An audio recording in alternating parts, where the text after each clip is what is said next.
You pray, you try to do right, but still feel guilty. What if that guilt isn't from God? Many Christians are suffering, not because of sin, but because of guilt. And sometimes, that guilt is completely false. 1. Feeling emotionally weak. Michael sits quietly in his room. The day wasn't bad. He woke up early. He prayed. He even read his Bible. From the outside, everything looked right. But inside, he feels drained, heavy, unmotivated, almost numb. And slowly, a thought creeps in. I'm not strong enough.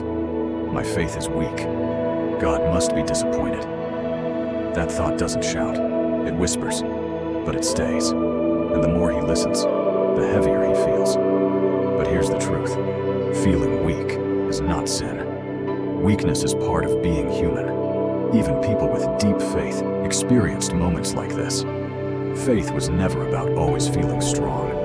It was about continuing, even when you don't feel strong. There are days when your emotions don't match your beliefs. And that doesn't mean your faith is broken. It means your faith is being tested. God never said, you must always feel powerful. Sometimes, He allows weakness so you learn dependence. Because real faith doesn't grow in comfort. It grows in need. 2. Overthinking. Everything Emily lies awake at night. Her body is tired, but her mind won't stop. She replays everything. A conversation from earlier, a small mistake, a random sentence she said. Did I say too much? Was that wrong? Did I hurt someone? Did I offend God? Nothing feels clear. Her thoughts keep looping, and slowly, concern turns into guilt.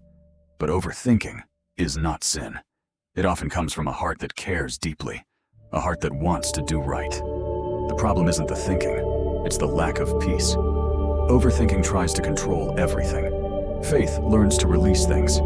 God doesn't condemn you for having a restless mind. He invites you into rest. Because peace isn't the absence of thoughts, it's the presence of trust. You don't need to figure out everything. You just need to stop carrying everything. 3. Feeling distant from God. There are days when everything feels quiet. You pray, but it feels empty. You worship, but nothing moves inside.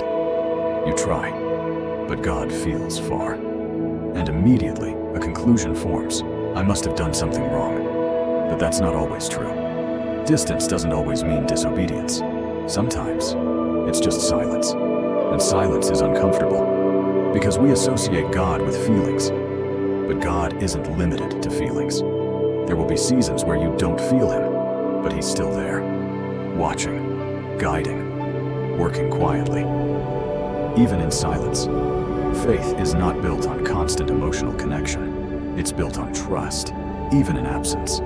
Sometimes God removes the feeling, so you stop depending on it. Because feelings change. Truth doesn't. 4. Struggling with doubts. A single question enters your mind. What if I'm wrong? And suddenly, everything feels unstable. You start questioning things you once believed strongly. Am I losing faith? Is something wrong with me? But doubt is not sin. It's part of growth. Doubt means you're engaging, thinking, searching for truth. Blind belief doesn't grow strong faith. Understanding does. The real danger isn't doubt. It's ignoring questions. Because unanswered questions don't disappear. They grow. God isn't threatened by your doubts. He's not afraid of your questions. In fact, many people grew closer to truth because they asked.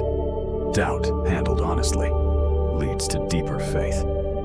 5. Wanting time alone. Daniel turns off his phone. No messages, no calls, no noise, just silence. He doesn't hate people. He's just tired. Mentally, emotionally. He needs space. But then guilt shows up. Am I being selfish? Should I be doing more? Am I avoiding responsibility?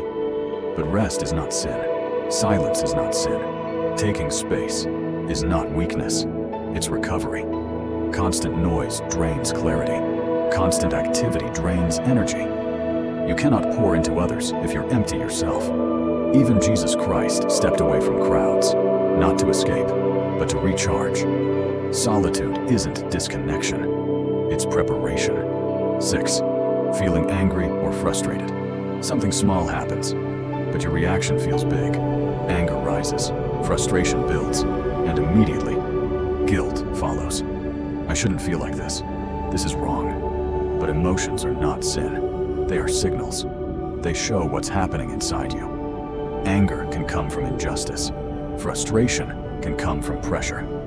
The issue isn't the emotion, it's what you do next. Suppressing emotions doesn't make you holy, it makes you unstable. Understanding them makes you mature. You're not wrong for feeling, you're responsible for responding. 7. Not feeling good enough.